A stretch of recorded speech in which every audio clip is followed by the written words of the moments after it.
My grandfather was a banker, my father was a banker. So when I went to school, I was looking at just general entrepreneurial type business. But I found out that banking really meets all that requirement because you have a vast variety of customers, so everything you do is different every day.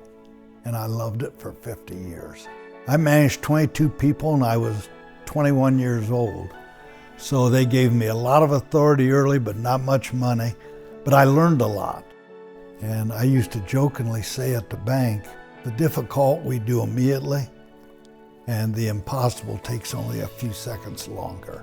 He was up 6 in the morning, working to 7 or 8 at night. We had a great relationship. I taught him a lot in manufacturing, and he taught me a lot in banking. Them two was a great marriage in business. Mike is an amazing leader. He always believes in others. He's always finding ways to support whatever your activities or your interests are. He's always finding a way to be helpful, to make connections, to find ways to bring people together. He's always calling me. He says, "Chuck, I've got an idea."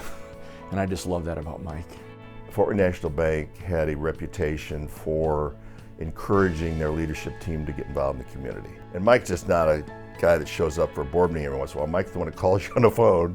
It says, "Tom, you're going to give your money to ACD Museum this year?" "Yes, sir." "You're going to give your money to Mad Anthony's?" "Yes, sir." "You're going to support JA?" "Yes, sir." What I enjoyed most about banking was really taking and helping people achieve their dreams. That's extremely satisfying, to be able to help major not-for-profits achieve their goals and deliver their services because you're part of giving money away. Mike's been involved with the ACD Museum for a long time. In fact, he even got me hooked many years ago to be involved. And he started a great event, he and Kathy, his wife, called the Driving Experience. And so there's a lot of men and women around this region that have some fun, nice cars, and we go to several tracks a year. And Mike was always involved, and Kathy involved in making that a great experience to raise some money for the museum. He always had a great way of creating events. Well, what was great about the driving experience, we had fun creating revenue for ACD, and yet it was our passion. So that was a fun fundraiser. It's important to me that the stuff I do is successful.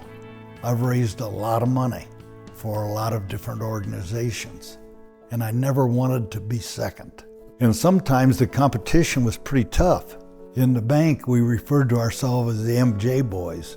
There was M. James Johnston and MJ Eikenberry. When it came down to raising money for our business drive, he was my biggest competitor. More than just writing a check. Your human participation, your involvement is what gives those organizations energy. But those of us that strive to do that will be better people for it.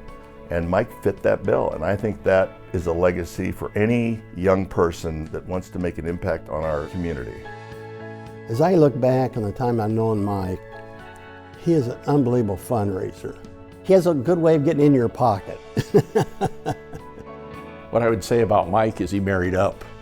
Kathy is just an amazing partner for Mike, and community stronger and better, and both just very, very lovable people. I'm waiting for my fire to burn out, but it hasn't. Physically, I can't do what I used to do, but mentally, it hasn't changed. I still want to win, and I still want to be successful in whatever it is we're doing.